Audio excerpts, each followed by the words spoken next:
This is Brother Ron, and welcome to We All Be News Radio and TV, the news-free Dixie for the 21st century.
You know, they took down the statue in Memphis, but they got Forest City, Arkansas, and Forest County, Mississippi. By the way, speaking of which, let's change the subject a little bit. I appreciate taking down that racist fool, Nathan Bedford Fall, asbestos with the Moses.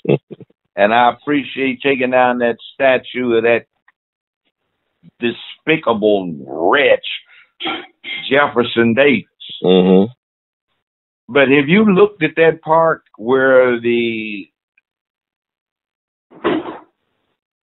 statue of Forrest was located? Yeah, I was there last Friday. I was over there last Friday doing some filming. What do you think the value of that land is? They got 15 million, considering where it is. Yeah, it's a lot, man. Like you said, in the millions, I would say. Yeah. Now, take that land where the Jefferson Davis statue was.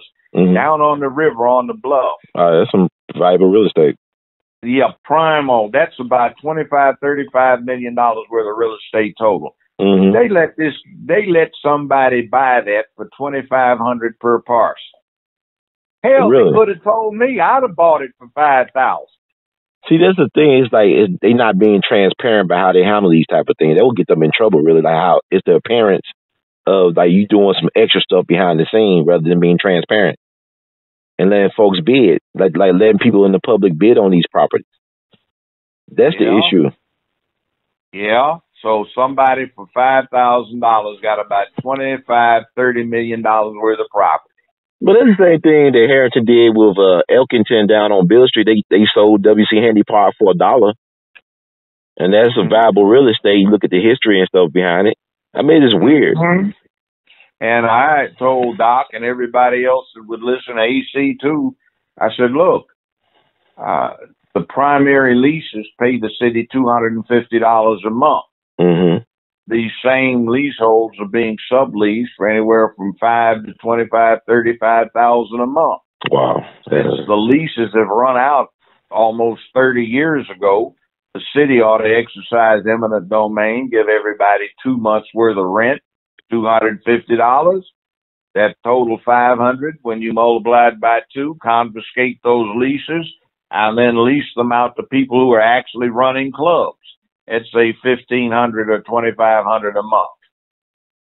So why are they not doing it? Well, because hustle under the table. See, I mean, they will get Memphis in trouble that you know everything don't look right because you're trying to hide stuff. You're trying to hide your hand. They have been hiding it. This is one of the most crooked places in the country. I see. I know. This looks like old-time New York back in the 19th century. Chicago, when they were running speakeasies. But don't guys got stuff done? I don't see stuff getting done here in Memphis. Nothing's being done because, you know, the Turley Belt Smith thing. I'm not so mad at Smith or anything, but I mean, the old line money Memphis in here, all the niggers are owned by them.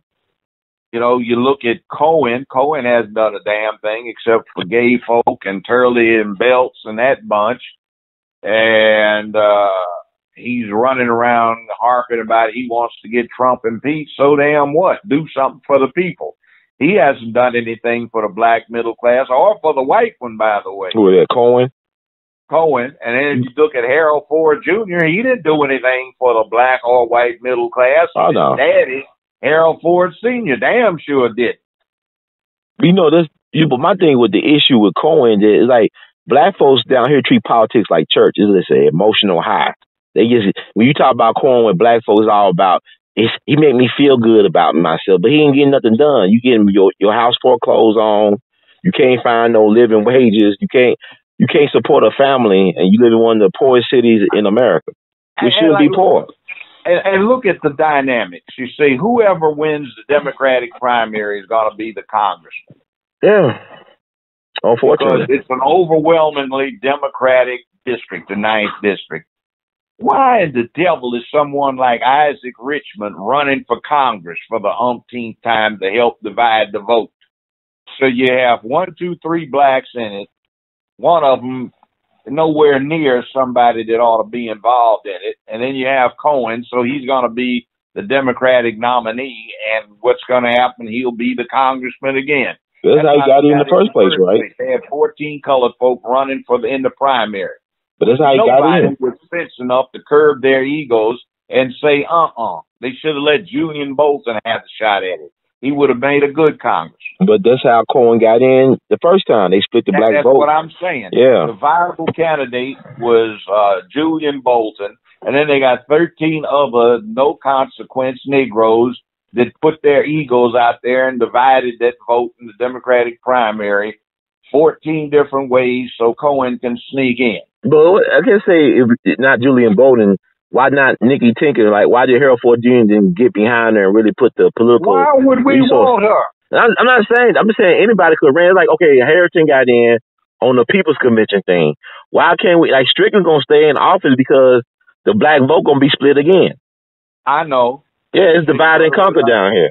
And what do we got? We have one nobody who has done nothing, who comes in being an elite, gets brought in by an upscale, top-of-the-line, white silk-stocking law firm, and he's paid no community dues.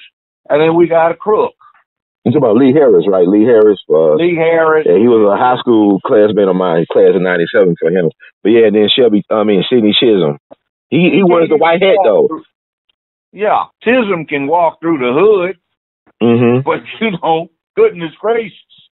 So then you got a Klansman up in there running on the other side against Joy Tuliatos, who ought to be in a federal penitentiary for complicity in concealing all of that taxpayers' dollars commingled with federal funds down there at that abomination juvenile court of Shelby County.